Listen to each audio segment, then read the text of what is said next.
أنا كنت يا ربي أسير غشاوة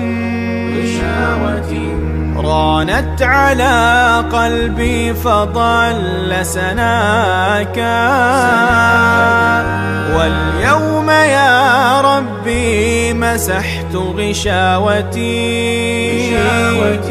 وبدأت بالقلب البصير يراك، وبحثت عن سر السعادة جاهدا فوجدت هذا السر في تقواك. فليرضى عني الناس أو فليسخطوا، أنا لم أعد أسعى لغير رضاك.